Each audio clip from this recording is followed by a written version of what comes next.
असम समेत 5 राज्यों में नतीजों की तस्वीर लगभग साफ हो गई है। बंगाल में बीजेपी 200 सीटों पर जीत रही है। वहीं असम में भी बीजेपी की आंधी आई है और पार्टी को स्पष्ट बहुमत मिला है। लेकिन पश्चिम बंगाल में टीएमसी का चुनाव हारना कई मायनों में ऐतिहासिक है। ममता बनर्जी बीते 15 सालों से राज्य की मुख्यमंत्री है, लेकिन इस बार बीजेपी पहली बार राज्य में सरकार बनाएगी। ऐसे में बंगाल के नतीजों ने बिहार की राजनीति गरमा दी है।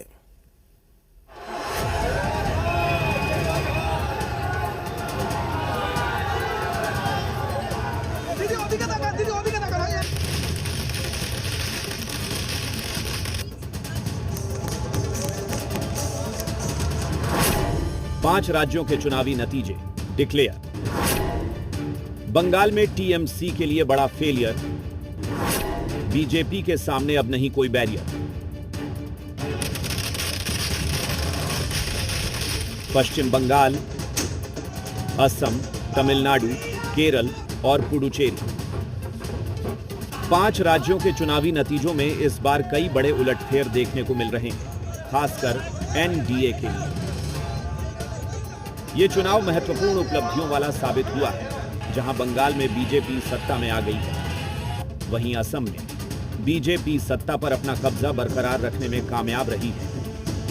पुडुचेरी में भी एनडीए की वापसी हो रही है। लेकिन सबसे ज्यादा चर्चा पश्चिम बंगाल के नतीजों की हो रही है, जहां साल 2011 से सत्ता में काबिज ममता बनर्जी की पार्टी टीएमसी को मुंह की खानी पड़ी।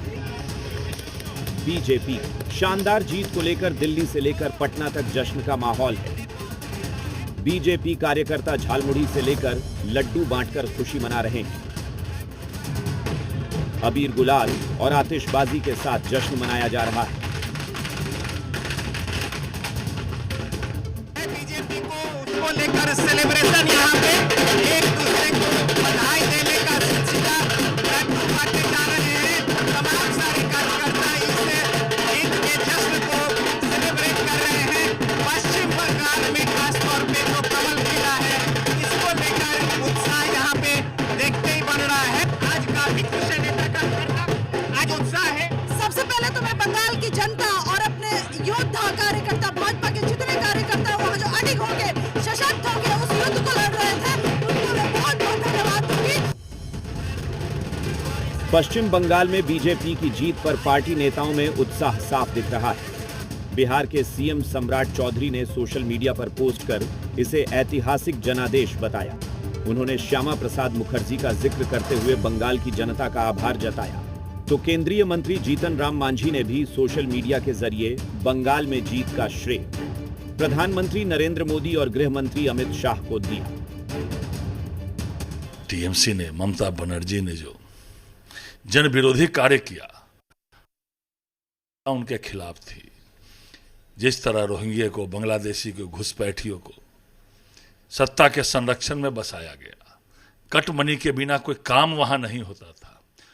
उद्योग के लिए 1100 करोड़ का बजट और मदरसों के लिए, मौलवियों के लिए 5500 करोड़ का बजट, ये बंगाल का लोग बर्दाश्त नहीं कर सकते थे। और आज भारतीय जनता पार्टी वहां पूर्ण बहुमत से सरकार बनाने वाली।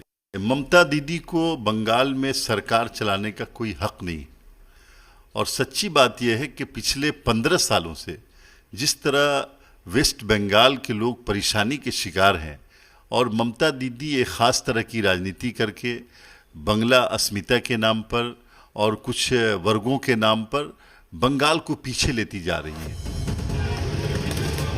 जहां एनडीए इस जीत से उत्साहित है, वहीं विपक्ष ने इन नतीजों पर सवाल खड़े किए हैं और चुनाव आयोग की निष्पक्षता पर सवाल उठाए हैं। चुनाव आयोग जब सत्ता प्रतिष्ठान की दहलीज की नहीं बल्कि उसकी हवेली की दासी बन जाए तो लोकतंत्र सुरक्षित रहेगा क्या? 1 करोड़ वोट तो पहले ही काट दिया आपने। और जो नंग धड़ंग प्रदर्शन हुआ चुनाव आयोग का, एक से देश के बड़े बड़े अधिवक्ताओं ने सीधे सवाल किया, ज्ञानेश कुमार गुप्ता। एक जो विचारधारा जो है महात्मा गांधी की सोच पे आप लोगों को चलना है कि नहीं। आप कांग्रेस को इग्नोर करके नहीं चल सकते। यही अगर ममता दीदी के साथ कांग्रेस पार्टी साथ में होती तो आज उल्टा रिजल्ट होता। लेकिन अहंकार और वर्चस्व की लड़ाई, तो जितनी भी रीजनल पार्टी हैं सोचना पड़ेगा, हमारे स्टेट में भी सोचना पड़ेगा। बहरहाल पश्चिम बंगाल के चुनावी नतीजों ने न सिर्फ राज्य की राजनीति बदली है, बल्कि राष्ट्रीय स्तर पर भी सियासी समीकरणों को नया मोड़ दे दिया है। ब्यूरो रिपोर्ट, जी मीडिया। केंद्रीय गृह मंत्री अमित शाह ने पश्चिम बंगाल में बीजेपी की ऐतिहासिक जीत पर सोशल मीडिया के जरिए अपनी प्रतिक्रिया दी।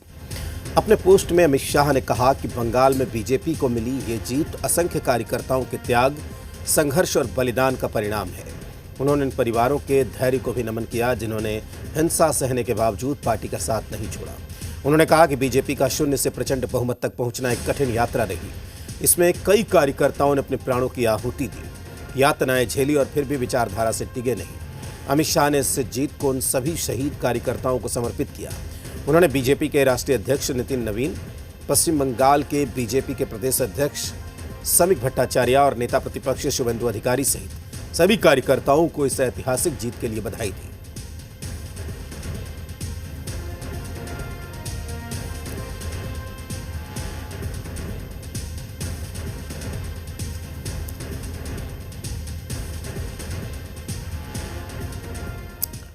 बीजेपी नेता दिलीप जायसवाल ने पश्चिम बंगाल के चुनावी रुझानों और विपक्षी गठबंधन पर जोरदार हमला किया।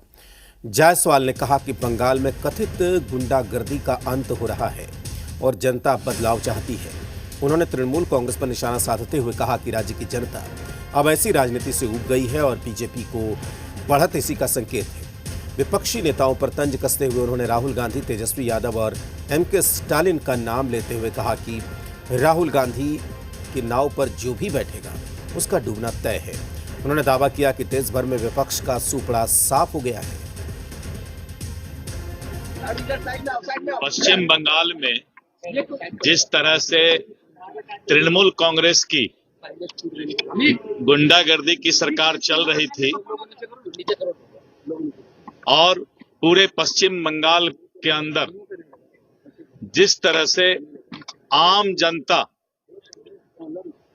तृणमूल कांग्रेस से मुक्ति चाहती थी, पश्चिम बंगाल ने यह दिखा दिया कि तृणमूल कांग्रेस की गुंडागर्दी को वो पसंद नहीं करती है और भारतीय जनता पार्टी